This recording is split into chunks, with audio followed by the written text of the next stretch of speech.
children. Okay, children, today I am going to take social for 9th class.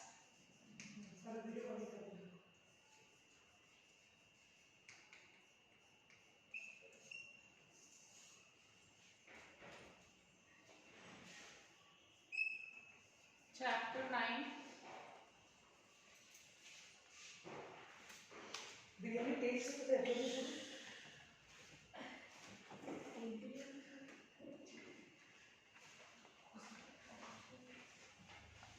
Credit in the financial system.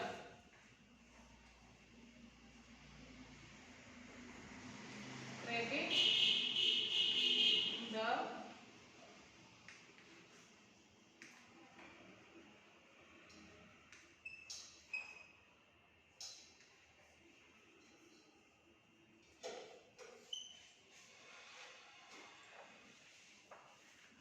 So in the last class we have discussed about how we deposit the money and like whatever the amount which we deposited, how these bank people will use that amount, like how they give the loans and they collect the high interest, and the agricultural people how they take the loans, and some people will be able to repay the loan and some people won't be able to repay the loans.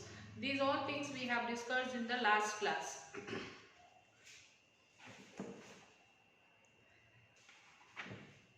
So now we will start the class from the formal and informal sources of credit in India.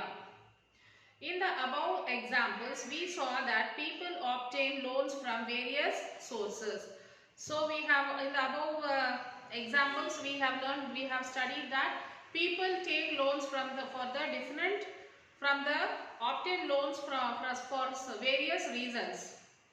It can be for studies they can take, for illness or for agriculture, or for any purpose they take the loan. The various types of loans can be conveniently grouped as formal and informal loans. So the loans which we take, that can be like it can be grouped into two, that is formal and informal loans. The loans are from banks, that cooperative. The informal loans include loans from money lenders.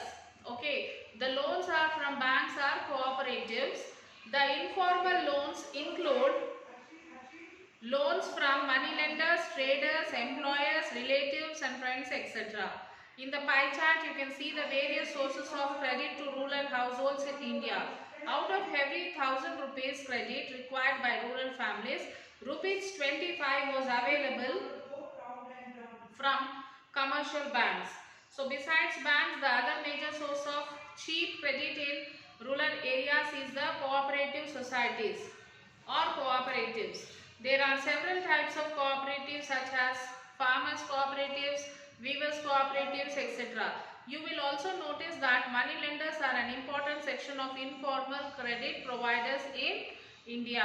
So observe the pie chart and the table which is given, children, which is given below. Next is the RBI ensures that the banks give loans not just to profit-making business and traders but also to small cultivators. So banks not only gives the loans for the profit-making businesses or traders, they also give to the small cultivators also. Small-scale industries, to small borrowers, etc. Besides RBI, National Bank for Agriculture and Rural Development, NABARD, that is National Bank for Agriculture and Rural Development, is another organization that facilitates farmer credit organization in rural India. So even though the amount of bank loans given for agriculture have been increasing in recent years, a considerable section of farmers still do not have access to bank credit. In 2011, there were 14 crore farmers in India. Out of this, only about 5.3 crore farmers and agricultural loan accounts. This means that more than 2/3 of farmers do not have access to bank loan facilities. So these nearly 9 crore farmers have to rely on informal sources of credit such as money lenders and traders. They charge exorbitant rates of interest as you have seen in the earlier examples. So farmer and informal credit, who gets what? There is no organization that monitors and regulates the credit activities of lenders in the informal sector. They are able to lend at whatever interest rate they can force upon the people. There are some major differences between the way formal and informal credit provides operate in India. The formal credit provides follow certain rules and regulations framed by government and in particular. So RBI and they also expect their clients also to follow certain producers.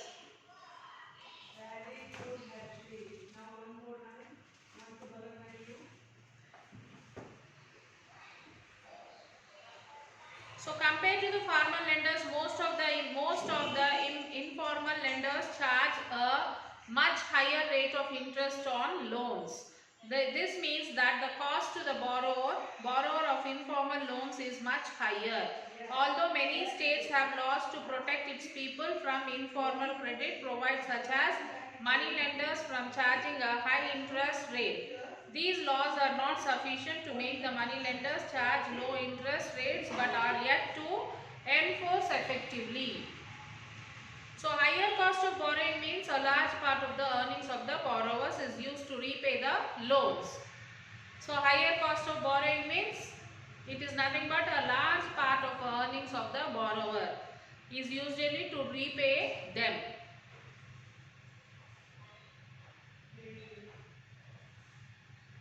Hence, borrowers have less income left for themselves. In certain cases, the high interest rate of borrowing can mean that the amount to be repaid is greater than the income of the borrower. This could lead to increasing debt. In fact, people who might wish to start an enterprise by borrowing may not do so because of the high cost of borrowing. So for these reasons, banks and cooperative societies need to lend more. So this would lead a higher incomes because many people could then borrow cheaply for a variety of different needs. So they could grow crops, do business, set up small scale industries, etc. They could set up new industries or engage in business activity. Cheap and affordable credit for all is crucial for the country's development. So the rich households are availing cheap credit from farmer lenders, whereas the poor households have to pay the heavy price for borrowing from the informal lenders. So what do these suggest? First, the farmer sector still meets only about half of the total credits needs to be rural people. The remaining credits needs are met through the informal sources. Most of the loans from the informal lenders have very high interest rates and do a little to increase the income of borrowers. So second, while formal sector loans need to expand, it is also necessary that everyone receives the loans at present. So it is the richer households who receive farmer credit, whereas the poor have to depend on the informal sources. So the rich people, they can take the loan from the farmer loans and they can repay it. But the poor people, they have to depend on the informal sources. It is important that the formal credit is distributed more equally to that the poor can benefit from the cheaper loans. So next is self-help group for the poor. In the previous section, we read the poor households are still dependent on informal sources of credit. So getting a loan from a bank is much more difficult than taking a loan from the informal sources. So getting a loan is much difficult than taking the loan from the informal sources. Bank loans require proper documents and collateral. So when we opt for a bank loan, they need the proper documents. If there is no proper documents, they will not give us the loans.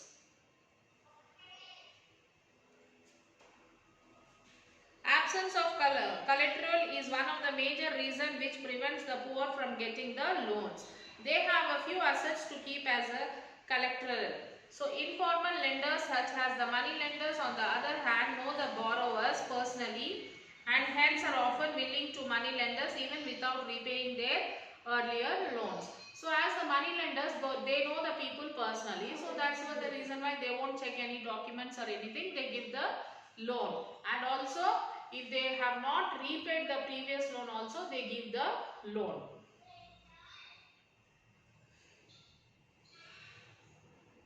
However, the money lenders charge very high rates of interest and do not reveal the terms of the transaction and harasses the poor borrowers. So these money lenders, they take the high rate of interest and they don't think of anything. They harass the people for not paying when they don't pay the interest or the money. They also have ways of linking this credit by buying the produce to cheap rate or forcing them to provide labor. They also have one more thing, like if they don't pay, they force them to give their produce. Whatever they produce, they ask them to give it. And also they force them to do the work in their field. So in recent years, government and non-government organizations, NGOs, have tried out some new ways of providing loans to the poor. The idea is to organize rural people, in particular women, into small self-help groups and to collect their savings. A physical SGH has 50 to 20 members usually belonging to one neighborhood who meet and save regularly. Saving per member varies from rupees 25 to rupees 100 or more depending on the ability of poor to save. Members can take small loans from the group itself to meet their needs. The group charges interest on these loans, but this is still less than what the money lenders charge. After a year or two, if the group is regular in savings, the group is eligible for loan from the bank.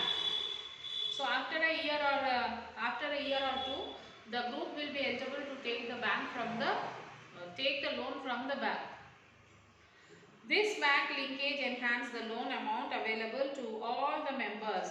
Loan is sanctioned in the name of the group and it ensures that the loan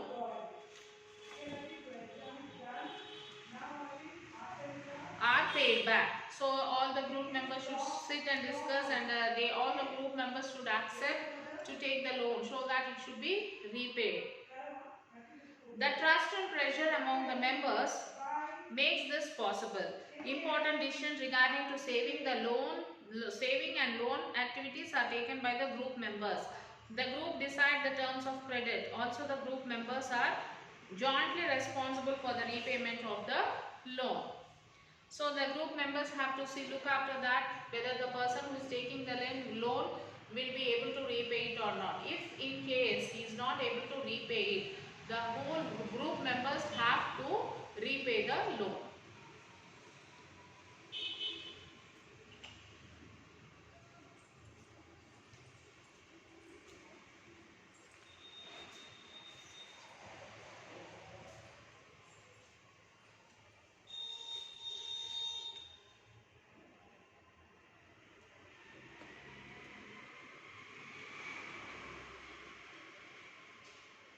Because of this feature, banks are willing to lend to the poor woman when organized in SGS, even though they have not collateral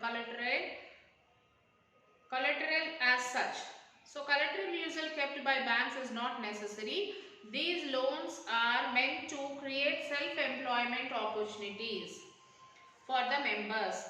For instance, members take small loans for releasing mortgaged land for meeting working capital needs. Example, buying seeds, fertilizers, raw materials like bamboo and cloth. For buying housing material, for acquiring assets like sewing machine and handlooms, kettle, etc. So moreover, SGHS are the building block of organization of the rural and urban people.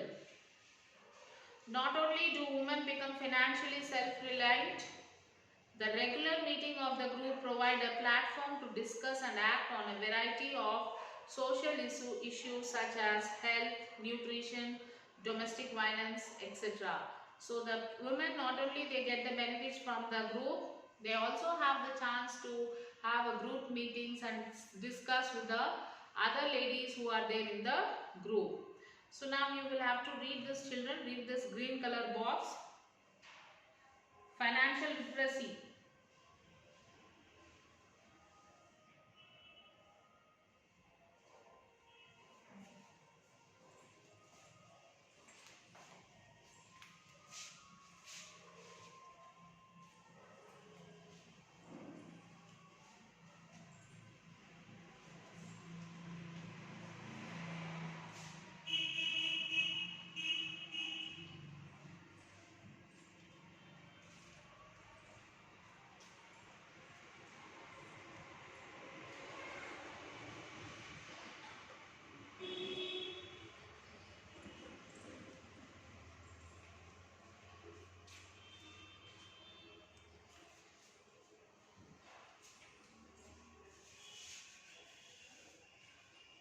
So read that carefully, children.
So write this Sakshi in your classwork, children.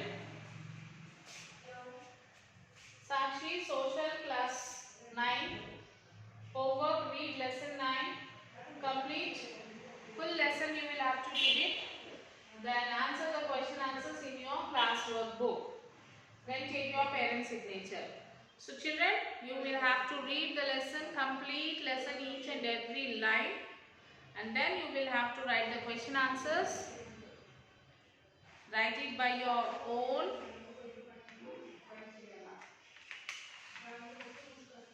And if you want, you can use the workbook for reference, refer the answers and try to write your own answers, children. Okay, so read the lesson once, twice or thrice also, no problem. Read it, each and every paragraph of the lesson, read it, each and every line of the paragraph, read it, try to understand whatever we have discussed in the class. If you have any problem, you can call to the school number. Okay children, so write the Sakshi in your classwork.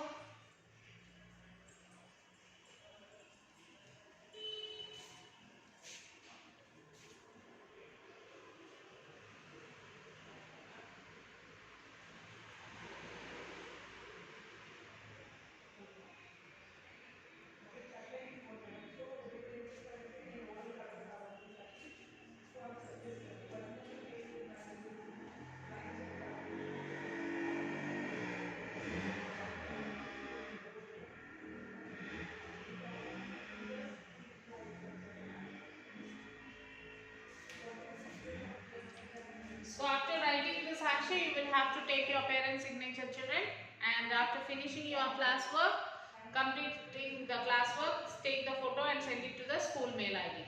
Okay children, till then take care children, bye.